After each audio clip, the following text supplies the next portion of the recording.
I never planned to tell this story. Some loves are buried for a reason, because remembering them hurts just as much as losing them. We moved into the estate on a quiet afternoon, the kind where dust floated lazily and neighbors watched from behind curtains. I didn't notice anyone at first, until I saw him standing by the mango tree, sleeves rolled up, smiling at nothing in particular. Too handsome for a boy. To come. Something about him made the estate feel smaller, safer. We became friends the innocent way. Shared laughter, stolen glances, conversations that stretched past sunset. We didn't name what we felt, but everyone could see it growing. Even our parents. Especially our parents. Their smiles tightened whenever we stood too close. Girls began to notice him too. One of them came from money, real money. She arrived with gifts, confidence, and promises wrapped in silk. People whispered that she was perfect for him, that love needed security. But love doesn't listen to whispers. He chose me. Quietly. Firmly. And that choice changed everything. Because the moment adults realized our feelings were no longer childish, love stopped being sweet and became dangerous. That was the first time I learned that loving someone could feel like doing something wrong. And it was only the beginning. None of us knew that this love would soon be punished with distance. The separation didn't come with drama.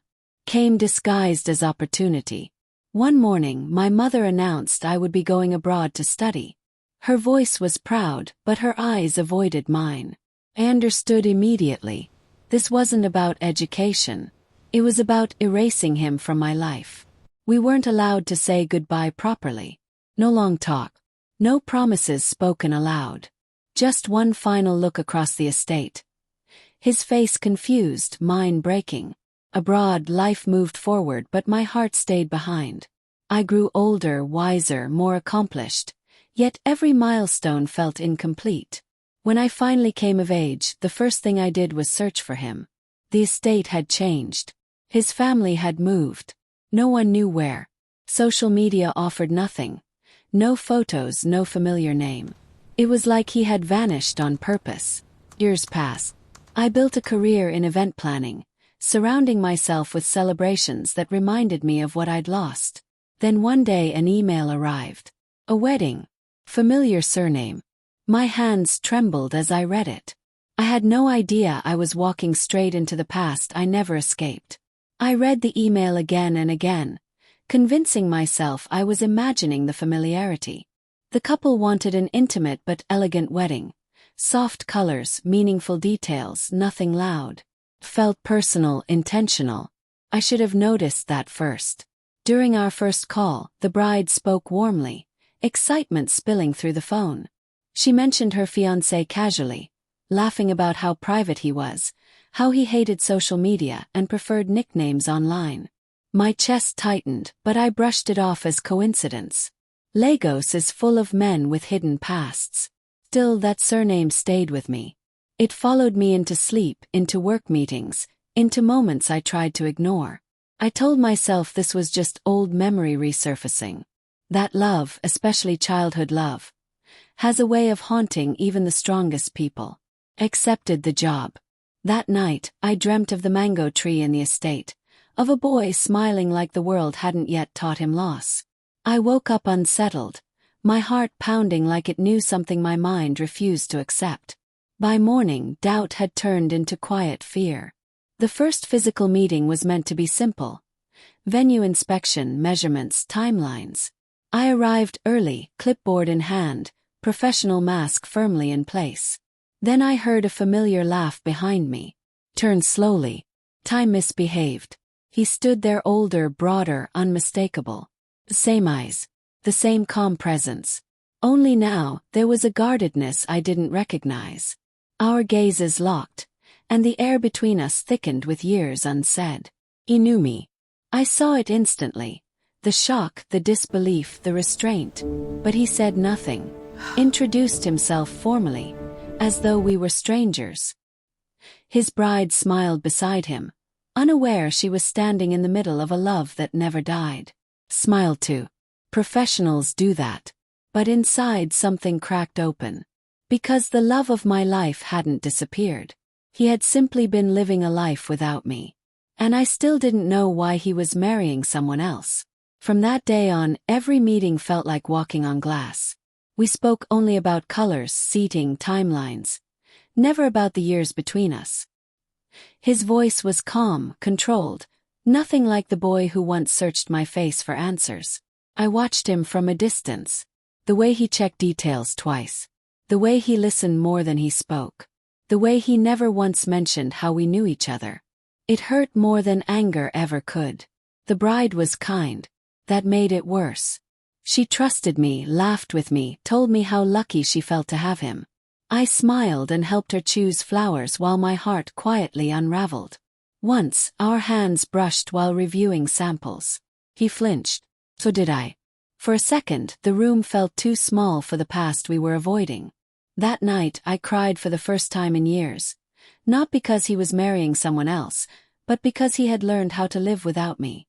I didn't know that he was hurting too. It happened by accident. A late meeting. Everyone had left except us. The silence was heavy, demanding honesty. "You left," he said finally, not looking at me. His voice didn't accuse, it mourned. I told him the truth. About my parents. About being sent away. About searching for him everywhere. He laughed bitterly, shaking his head. He told me how he waited. How the estate emptied. How he learned I was unreachable. "They told me you forgot me," he whispered. The room felt like it was closing in. Years of pain collided in that moment, messy and unforgiving. I wanted to ask why he was getting married. He wanted to ask why I never came back sooner. Neither of us asked the right question. Because the wedding date was getting closer, and so were our hearts. After that night, everything changed, and nothing did. We became careful, painfully aware of each other. Conversations lingered too long. Silence spoke louder than words. He avoided looking at me directly, as though eye contact might undo the life he had carefully built. I told myself to be professional, to remember why I was there. But love doesn't vanish because it's inconvenient. Wait. It watches. During fittings and rehearsals, I noticed the way his smile faded when the bride talked about forever. The way his shoulders stiffened when plans were made without hesitation. I hated myself for noticing. One evening, rain trapped us under the venue canopy. The power went out briefly. In the dim light, he stood too close. I could feel the years between us trembling. "If things were different," he began, then stopped. I finished the sentence in my head. If we weren't afraid. If we weren't older. If there wasn't a wedding coming. The lights came back on. Reality rushed in. But once a line is acknowledged, it's only a matter of time before it's crossed. The bride sensed it before I admitted it to myself. Pause when I entered rooms. A question held too long in her eyes. Guilt settled heavily in my chest. I considered walking away from the job, but something in me refused to let go again. That night he called me for the first time. My name sounded dangerous on his lips. We talked for hours about who we became, who we lost, who we might have been. "I never stopped loving you," he said quietly. The words felt like both a gift and a wound. I told him love wasn't enough anymore. That choices had consequences. He agreed. Too quickly. The call ended without resolution. The next morning, the bride announced a change. She wanted a private pre-wedding dinner. Just close people. Just honesty. She looked at me as she said it. And I realized some truths don't wait to be confessed. They demand exposure. The dinner was elegant and intimate, set under warm lights and soft music. Laughter flowed easily, but tension sat quietly between us, watching. I played my role well, smiling, coordinating, blending in, until the bride raised her glass. She spoke about love found unexpectedly, about timing, about trust.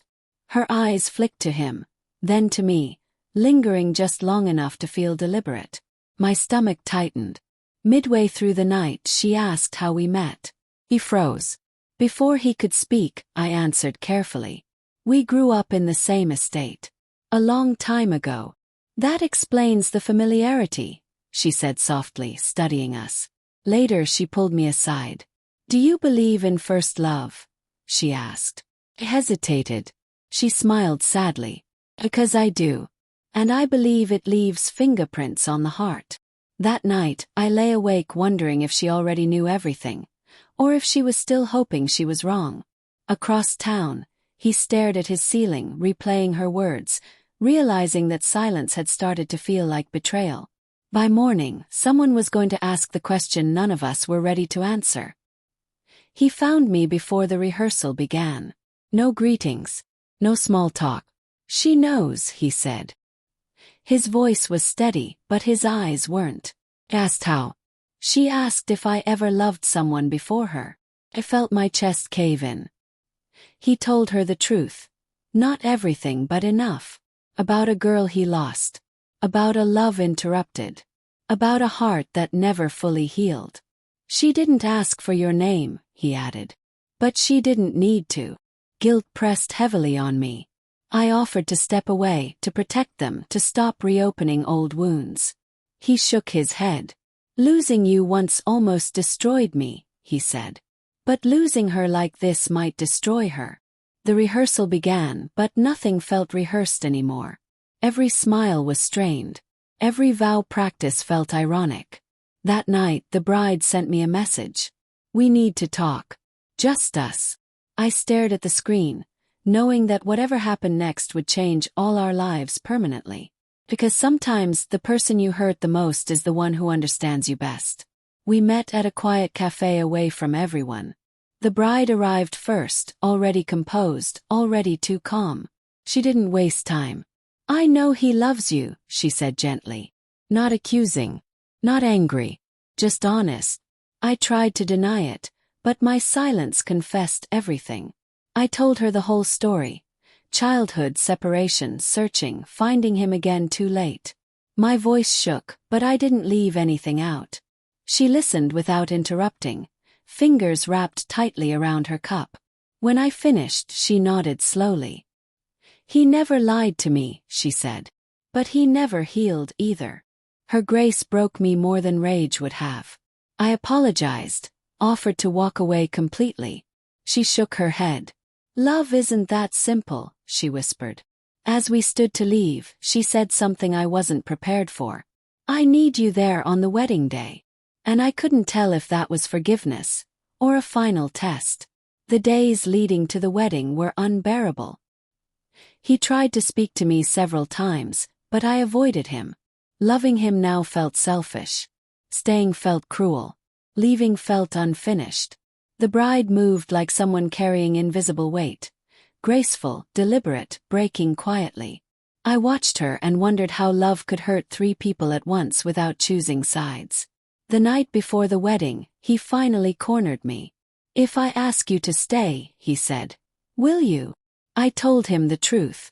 That loving him didn't mean destroying someone else. That maybe timing mattered more than feelings. His eyes filled, but he nodded. That night I packed my bags. I didn't know if I was running or choosing peace. At dawn, as I prepared to leave the city, my phone rang. It was the bride. Please don't go yet, she said. There's something you need to hear. And in that moment, I realized the story wasn't ending at the altar. We met just after sunrise. She looked tired but resolute, like someone who had finally made peace with an impossible truth. She asked me to sit, then took a deep breath. I didn't call to beg, she said. I called to be honest. She told me she had sensed his divided heart long before the wedding plans. That she loved him deeply, but love shouldn't feel like competing with a ghost. You're not a ghost, she added softly. You're unfinished love. She admitted something that stunned me.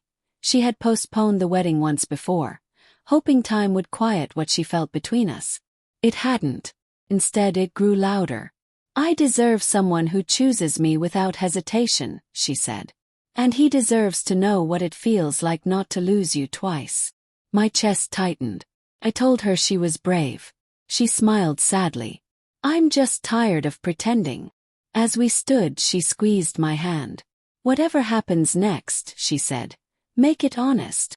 Outside, his car was parked across the street, engine running, waiting. He stepped out the moment he saw us. His face was filled with questions, fear, and hope colliding at once. The bride spoke first. "I'm calling it off," she said calmly. "Not because I don't love you, but because love shouldn't feel like loss." Silence swallowed the street. He reached for her, but she stepped back, smiling gently through tears. "Choose freely," she whispered. Then she walked away. He turned to me, eyes searching. "I never stopped," he said. "I just didn't know how to come back." We talked for hours. No interruptions, no fear. About the children we were, the adults we became, the years stolen by obedience and silence. For the first time, nothing stood between us. Love felt different now. Heavier, wiser, earned. As the sun dipped, he took my hand. "If we try again," he said, "it won't be easy." I squeezed his fingers. "But it will be real." Neither of us knew that the hardest test of our love was still ahead. Calling off the wedding didn't end the story. It started another. News traveled fast, cruel and unfinished. Friends chose sides. Families demanded explanations. I watched him absorb the blame quietly, protecting everyone else from the mess. We tried to be careful, to give people time. But love that's waited this long refuses to stay hidden. Being with him felt right in a way that didn't need permission. Still, guilt followed us like a shadow. One evening, he admitted something he had never said aloud. He was afraid love had already cost too much. That choosing me now might mark him forever as the man who ruined a wedding. I told him love isn't clean. It asks for courage, not perfection. He smiled, but the worry stayed. That night my parents called. They knew. Their voices carried old authority, reminding me why I was sent away in the first place. They warned me not to repeat history. As I ended the call, my hands shook. Because the past wasn't done testing us yet. And this time it was demanding a final answer. My parents flew in without warning. Sitting across from them felt like being 13 again. Small, unheard. They spoke of reputation, sacrifice, and how love fades but consequences linger. He insisted on meeting them. I tried to stop him, afraid they'd crush what we had just reclaimed. But he stood tall, calm, respectful. He told them he loved me then and loves me now, and that losing me once nearly broke him. Silence followed. Heavy. Evaluating. Later, alone. He admitted he would walk away if it meant my peace. That hurt more than any argument. I realized something then. Love that survives fear must be chosen loudly. I went back to my parents and said no. Not angrily. Not defiantly. Just firmly. For the first time they listened. As we left, his phone rang. A number he hadn't seen in years. His mother. And her voice carried news that could change everything. His mother's voice was calm, almost relieved. She asked to see us both. When we arrived, she looked at us the way mothers do when they've carried secrets too long. She told us about the day my parents sent me away. How they had come to her quietly, asking her to help separate us. They believed love at that age would derail our futures. She agreed out of fear, not malice. He waited, she said, eyes shining. Longer than anyone knew.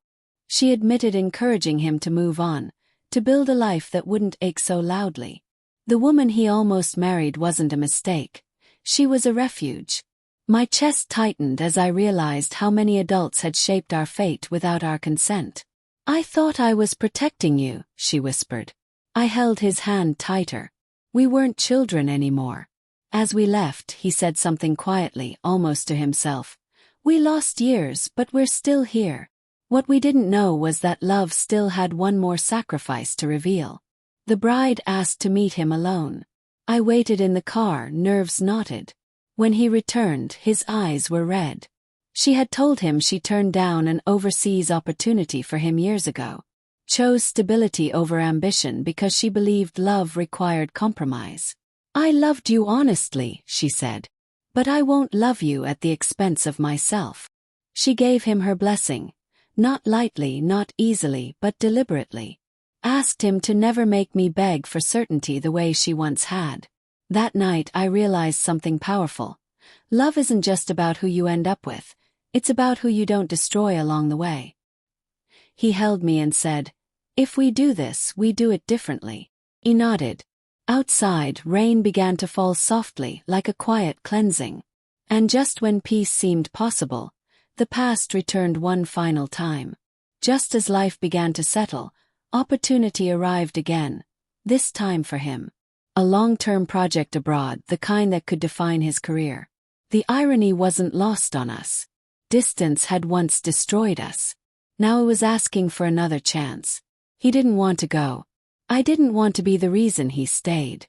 We argued quietly, painfully, afraid of repeating old mistakes. Love felt strong, but memory was stronger. What if we lose each other again? Yes.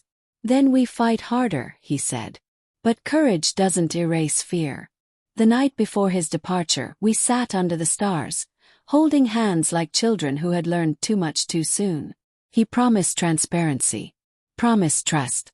At the airport, I smiled as he walked away, refusing to cry. Hours later, my phone buzzed. A message from an unknown number. "You don't know the whole truth about him." And suddenly, distance felt dangerous again. I stared at the message until my vision blurred. It included no name, no explanation, just a seed of doubt. I didn't tell him immediately. I told myself trust meant silence. But doubt grows when fed by imagination. Old fears resurfaced. What if he left because leaving was easier? What if love was just nostalgia dressed as fate? Days passed. Calls felt strained. Laughter required effort. He sensed the shift but couldn't name it. Then the truth arrived unexpectedly. The bride called me. She had heard about the message too. Her own version. Someone from his past, bitter and unresolved, trying to rewrite the ending. She told me something that steadied my heart. "He chooses you every day," she said. "Even when you're not there." That night I finally told him everything. He listened. He reassured. He stayed. As we ended the call, he said, "I'm coming home sooner than planned." Because the real ending wasn't meant to happen over a screen. He returned quietly, without announcements or grand gestures. Just a call asking where I was. When I saw him, something in me softened instantly. Distance hadn't weakened us. It had clarified us. We talked for hours, unfiltered and honest. About fear. About doubt. About how easy it is to lose love when pride replaces communication. He told me he turned down the extension. Chose certainty over ambition. I didn't feel flattered. Felt chosen. We walked through the old estate later that day. The mango tree was gone, replaced by concrete, but the memory remained. We stood there, older, wiser, holding hands where children once dreamed. "I don't want a love that survives by accident," he said. I looked at him and realized this love was no longer about fate. It was about intention. That night my parents called again. Their voices were softer this time. And for the first time they asked what I wanted. I told my parents everything. Not as a child seeking approval, but as a woman claiming her life.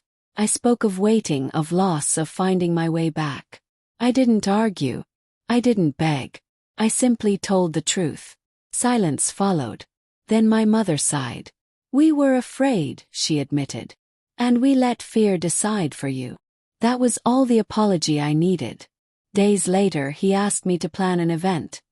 Not a wedding, not yet. A gathering. Family. Friends. A moment of acknowledgement. He stood in front of everyone and said my name without hesitation. "I loved her before I understood love," he said. "And I love her now with my whole self." Applause filled the room, but what mattered was the peace in my chest. As the night ended, he knelt, not with a ring but with a question. "Are you ready to choose me freely?" I answered with tears, knowing one final chapter remained. I didn't answer him immediately. Not because I was unsure, but because some moments deserve reverence. I looked at the people around us, at the years folded quietly behind us, at the man who had waited without knowing if waiting would ever be rewarded. "Yes," I said finally. Not loudly. Not dramatically. Just truthfully. That night we talked about marriage the way people do when they understand what it costs. No fantasies. No rushing. Just alignment. We agreed to build something slow and solid. Something that wouldn't collapse under fear. I returned to my work with new energy, planning events that now felt symbolic instead of painful. Love no longer felt like something that escaped me. Felt present. Weeks later, his parents invited my family over. There were awkward silences, careful words, small beginnings. But there was also acceptance.